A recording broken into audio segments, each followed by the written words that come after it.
Hello, Usha medical education में आपका स्वागत है। आज का टॉपिक है प्रियक्लम्शिया, जो कि गर्भावस्था से रिलेटेड है। यह एक मल्टी सिस्टम डिसऑर्डर है और 20 वीक की गर्भावस्था में यदि लेडीज का बीपी जो गर्भवती है उसका 140/90 mmHg से अबव या उतना हो जाए और 2 या 3 बार की रीडिंग यदि हम देखते हैं उससे बार बार 140/90 टू 160/110 तक mmHg तक बीपी हो सकता है। उसके साथ यदि यूरिन में एल्ब्यूमिन डिटेक्ट हो जाता है और एंकल पे यहाँ पाम्स पे ऑडिमा डिक्लेयर हो जाता है तो हम उसको प्रियक्लम्शिया में कह सकते हैं। लेकिन यदि ओनली बीपी बढ़ा हुआ है तो उसको हम प्रेगनेंसी इंड्यूस हाइपरटेंशन कह सकते हैं। इसके 3 साइन हैं। क्या क्या साइन होते हैं? एक तो बीपी है। सबसे पहले हम यदि प्रियक्लम्शिया को क्लासिफाइड करें तो या टाइप बताएं तो 2 टाइप से डिस्क्राइब करेंगे, माइल्ड प्रियक्लम्शिया और सीवियर प्रियक्लम्शिया। इसमें 3 साइन स्पेशल होते हैं, एक हाइपरटेंशन, प्रोटीन यूरिया और ओडेमा। माइल्ड प्रियक्लम्शिया में क्या होगा? हाइपरटेंशन, नॉर्मल बीपी हमारा 120/80 mmHg होता है, ये हमारा सिस्टोलिक है और ये हमारा डायस्टोलिक, 80 हमारा डायस्टोलिक बीपी है। नॉर्मल से यदि 140/90 mmHg क्या है? ब्लड प्रेशर की यूनिट है, नापने की इकाई है। यदि इससे एक्सीड होकर कितना चला जाए? इससे एक्सीड होकर 160/110 mmHg से डाउन रहे तो हम उसको माइल्ड प्रियक्लम्शिया में मानेंगे। लेकिन यदि 160/110 mmHg से इंक्रीज हो जाए तो इसको हम सीवियर एक्लम्शिया में मानेंगे। प्रोटीन यूरिया, यूरिन में प्रोटीन का पाया जाना। यदि यूरिन हम जब चेक करेंगे तो या तो ट्रेसिस या +1 या +2 यूरिन में डिटेक्ट होता है एल्ब्यूमिन और ये इंडिकेट करता है यूरिनरी ट्रैक्ट इन्फेक्शन को और मदर को बड़ी वीकनेस स्टार्ट हो जाती है। तो हम एक बीपी के साइन के साथ यदि एल्ब्यूमिन भी यूरिन में पाया जाता है तो प्रियक्लम्शिया माना जा सकता है। सीवियर एक्लम्शिया में ज्यादा ही एल्ब्यूमिन यूरिन में मिलेगा और लेडीज को बहुत ही वीकनेस महसूस होगी। तीसरा है oedema. Oedema means swelling. Mild preeclampsia में ओनली एंकल पर स्वेलिंग होती है और पिटिंग ओडिमा यानी हम दबाएंगे, जहां से स्वेलिंग एंकल पे टखने पे होती है उसको दबाएंगे तो एक गड्ढा सा बन जाएगा, तो मान लो रिटेंशन ऑफ फ्लूइड है और इसमें लेडीज का वेट बढ़ता है, 1 पॉइंट पर वीक के करीब वेट बढ़ता है। अब सीवियर प्रियक्लम्शिया में हम यदि देखेंगे अडीमा होल बॉडी पे हो सकता है, पाम पे हो सकता है, ऑर्बिट पे हो सकता है, एंकल पे, वल्वा पे, हर जगह हो सकता है, इवन की एब्डोमेन पे भी। और उसके साथ साइन काफी लेडीज में आएंगे। इंसोम्निया, नींद की कमी हो जाएगी, हेडेक, बहुत सीवियर हेडेक होगी, हेडेक की वजह से ब्लड विजन यानी धुंधला दिखाई देने लग जाएगा, इवन की कई बार क्या होता है ब्लाइंडनेस तक भी हो सकती है। हेल्प सिंड्रोम, हेल्प क्या होता है? हीमोलाइसिस यानी आरबीसी का घटना। एलिवेटेड लीवर एंजाइम, कौन कौन से? एएसटी और एएलटी एंजाइम है जो उनका बढ़ना और प्लेटलेट का कम होना, इसको हेल्प सिंड्रोम कहेंगे। इसमें कई ऑर्गन अफेक्टेड होते हैं, जैसे लंग्स हो गया, लीवर हो गया, किडनी होगी, इवन कि हमारा हार्ट भी और ब्रेन भी इन्वॉल्व हो जाता है। अब यदि इसमें प्रियक्लम्शिया में हम सावधानी नहीं बरतते तो लेडीज को प्रियक्लम्शिया से लेडीज एक्लम्शिया में चेंज हो सकती है। एक्लम्शिया का मतलब है ये साइन सिम्टम तो होंगे ही होंगे, जो 3 साइन है हाइपरटेंशन, प्रोटीन यूरिया और अडीमा के साइन तो होंगे, लेकिन उसमें 2 साइन और इंक्लूड हो जाएंगे, कन्वर्सेंस एंड कोमा। यदि ये साइन इंक्लूड हो जाते हैं तो मदर को बेहोशी भी आ सकती है, मदर को दौरे भी हो सकते हैं और माँ और बच्चे की दोनों की लाइफ थ्रेटनिंग कंडीशन आ सकती है और मदर मोर्बिडिटी और मोर्टेलिटी रेट बढ़ सकता है।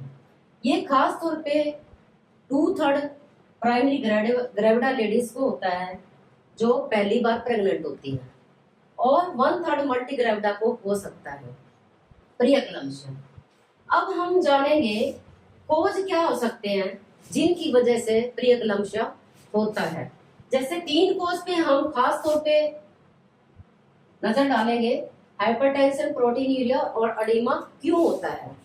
सबसे पहले कॉज है हाइपरटेंशन। हाइपरटेंशन क्यों होता है लेडीज को जेस्टेशनल टाइम में, यानी कि गर्भावस्था में।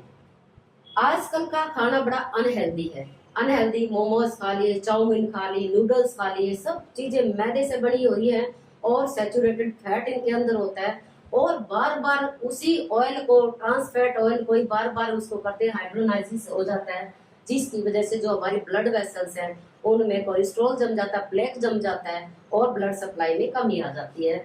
जब ब्लड सप्लाई में कमी किसी ऑर्गन में आएगी तो नेचुरल ऑक्सीजन भी उसमें नहीं जा पाएगी और वहां के सेल डेड होने लग जाएंगे, या फिर सप्लाई कम हार्ट तो अपना काम करेगा क्योंकि सप्लाई इसको पूरी देनी, हार्ट को ज्यादा काम करने पड़ेगा तो हाइपरटेंशन कॉज कर सकता है।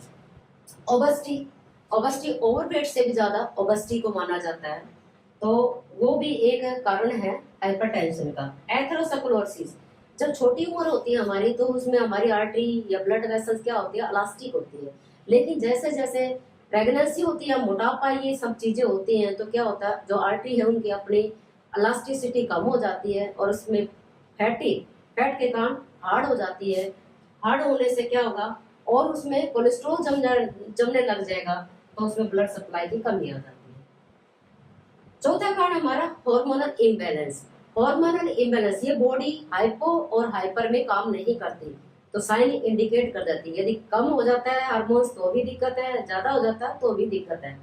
तो उसमें क्या होगा, हार्मोनल इम्बैलेंस है। सबसे पहले प्रोस्टाग्लैंडिन I2, इसका लेवल यदि प्रेगनेंसी में कम हो जाता है, नॉर्मल है सो कोई समस्या नहीं, लेकिन कम हो जाता है, या नाइट्रिक ऑक्साइड है इसका लेवल कम हो जाता है, ये क्या करते हैं, ब्लड डायलेट का काम करता है, एक ब्लड वेसल को कंस्ट्रिक्शन का काम करता है और एंजियोटेंसिन का रेज हो जाए। ये तीनों के इम्बैलेंस हार्मोन्स के लेवल हो जाते हैं, ब्लड सप्लाई हमारी कम हो जाती है, तो हमारे जितने भी ऑर्गन हैं जैसे रिप्रोडक्टिव है, किडनी है या हार्ट है, उनमें या इवन की प्लेसेंटा भी, तो सप्लाई कम होने की वजह से क्या होगा, वहां पे जो ब्लड वेसल्स हैं वो क्या करने लग जाएंगी, ब्लड वेसल नैरो हो जाएगी और कंस्ट्रिक्ट होने की वजह से सप्लाई पूरी नहीं पहुंच पाती, हार्ट को ज्यादा काम करना पड़ता है, तो ये हाइपरटेंशन कॉज करती है। अब है तीसरा है कारण इसमें प्लेसेंटा अबनॉर्मलिटी या प्लेसेंटा इस्चीमिया। यदि ये कारण हाइपरटेंशन के होते हैं तो प्लेसेंटा में क्या हो जाती है, अबनॉर्मलिटी होती है, प्लेसेंटा में सही तरह से ब्लड सप्लाई नहीं हो पाती, उसकी वजह से ऑक्सीजन सप्लाई नहीं हो पाती, तो प्लेसेंटा में डिफेक्ट आ जाता है बच्चे में। उस टाइम या तो आईजीआर होगा, इंट्रायूटेराइन ग्रोथ रिटार्डेशन, या बच्चे की मौत भी हो सकता है, आईवी भी हो सकता है।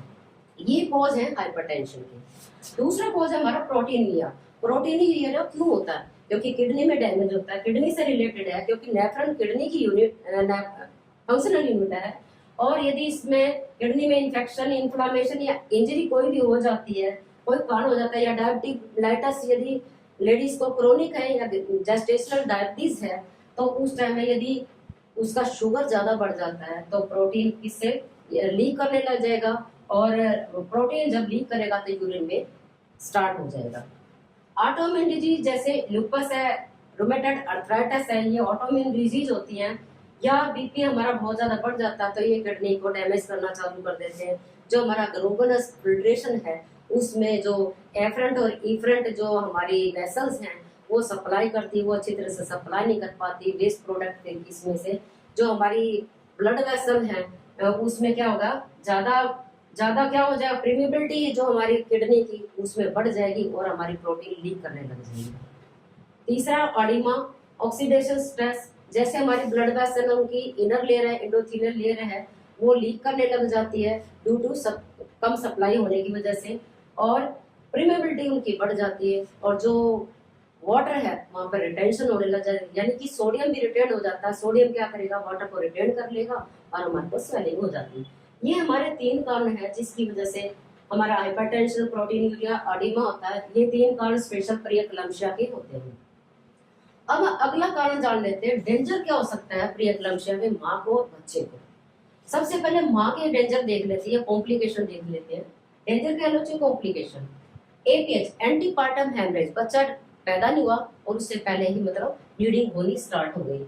हेल्प सिंड्रोम अभी बताया है, जो हीमोलाइसिस आरबीसी कम हो जाती है, और जो लीवर के एंजाइम है एएलटी और हमारे एंजाइम है एएसटी और एएलटी एंजाइम ज्यादा बढ़ जाते हैं और लीवर फंक्शन बहुत ज्यादा डिस्टर्ब हो जाता है और प्लेटलेट कम हो जाते हैं, तो काफी मतलब ऑर्गन में इसकी प्रॉब्लम आती है। अब ब्लड विजन सीरक्लम्शिया में पढ़ा था, लेकिन यहाँ ब्लडनेस तक भी मदर पहुंच सकती है। एनीयूरिया, यूरिन का आउटपुट बहुत कम हो जाएगा, नॉर्मल से बहुत ही कम हो जाएगा। बीपी रेज होने की वजह से क्या होगा, हाइपरटेंशन की वजह सेरेब्रल हेमरेज हो सकती है मदर को। प्री टर्म डिलीवरी हो सकती है, तो नेचुरल प्री टर्म डिलीवरी होगी तो लो बर्थ वेट होगा और उसको बच्चे को हमें इंटेंसिव केयर यूनिट में रखना पड़ेगा। प्लेसेंटा अब्रप्शन हो सकता है, यानी कि बच्चा डिलीवर हुआ नहीं उससे पहले माल सेपरेशन ऑफ प्लेसेंटा वहां से हो गया है, तो वहां पे हैवी ब्लीडिंग होगी और उसकी वजह से बच्चे को भी नुकसान हो सकता है और माँ को पीपीएच का कारण सहना पड़ सकता है। कई एक्लैम्सिया सडनली एक्लैम्सिया में पहुंच सकता है, जिसमें कोमा और कन्वर्सन्स हो सकते हैं।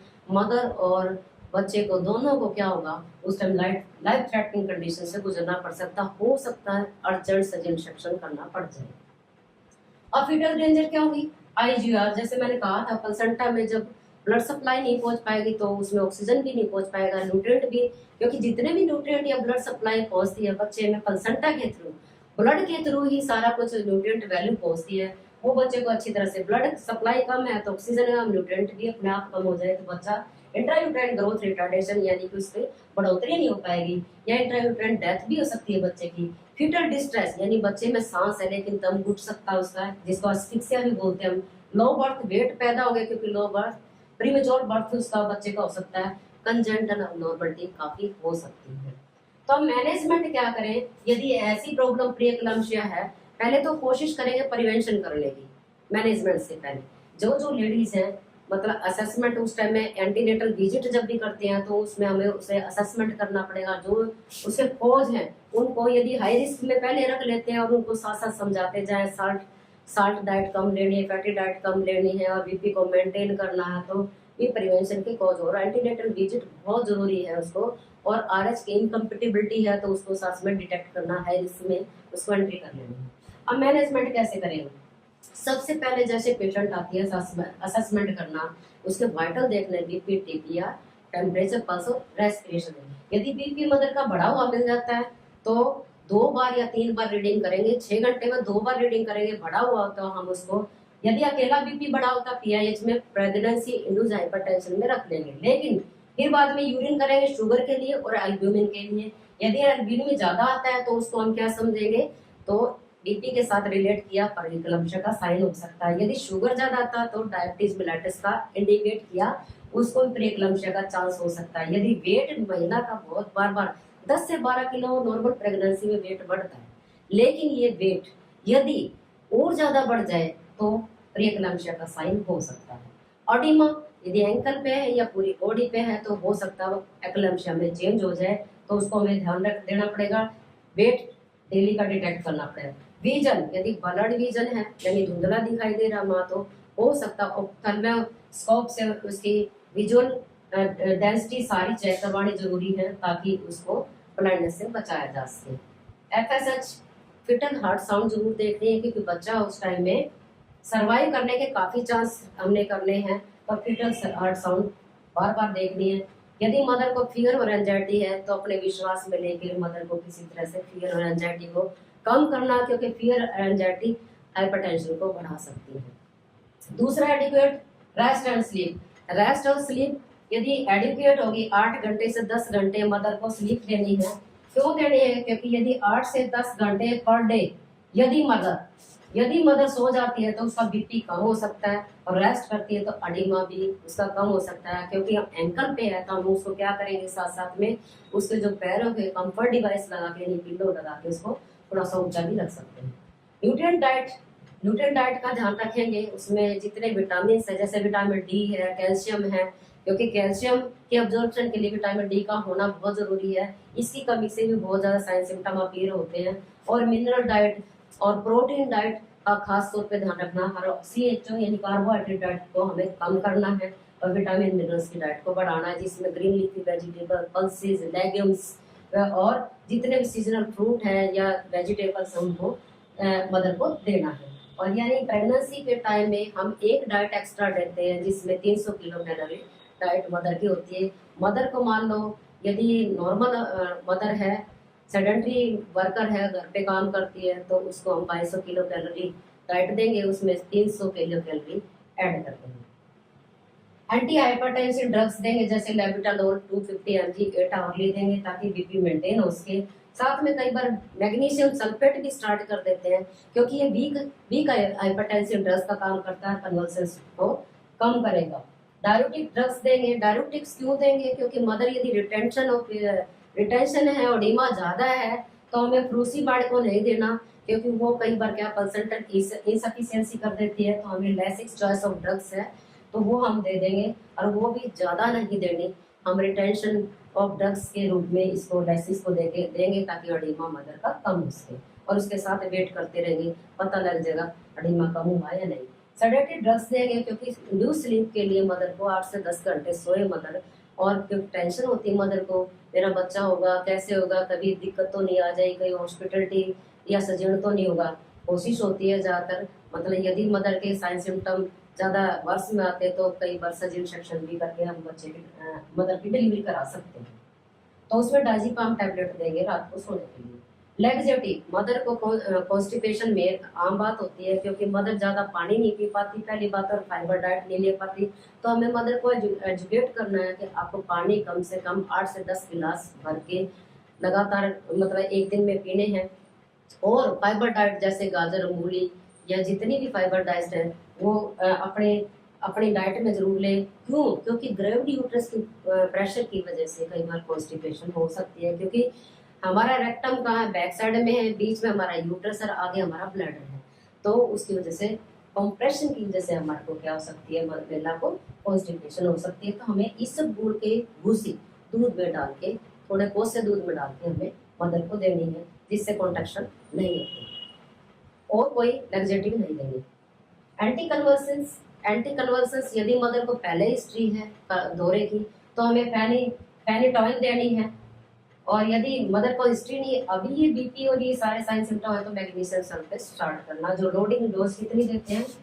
5 ग्राम, यदि mother 5 gram each buttocks right and left, और 1 ml लास्ट में हम क्या कर भरेंगे, जाइलोकेन, क्योंकि ये जो मैग्नीशियम सल्फेट की डोज होती है ये हमेशा पेनफुल होता है। आई हम डीप देते हैं, लास्ट में जाइलोकेन भरेंगे, तो जब हम देंगे पहले जाइलोकेन लग जाएगा, और फिर हम डोज को 5 ग्राम ईच बटक्स, राइट में 5 ग्राम और 5 ग्राम लेफ्ट में। और कई बार बहुत ज्यादा प्रॉब्लम आती है मदर को कन्वर्सेंस का सामना, तो आज भी हम मैग्नीशियम सल्फेट मदर को देते हैं ताकि उसके कन्वर्सेंस को फर्दर रोका जा सके।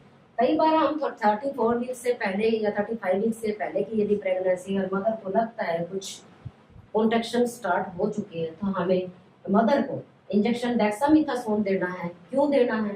क्योंकि उस टाइम में क्या होता है, बच्चे के लंग्स बड़े इमेच्योर होते हैं, उसके मेच्योरिटी करने के लिए हमें डेक्सामेथासोन यानी स्टीरॉयड थेरेपी मदर को जरूर देंगे ताकि लंग्स मैच्योर हो जाए।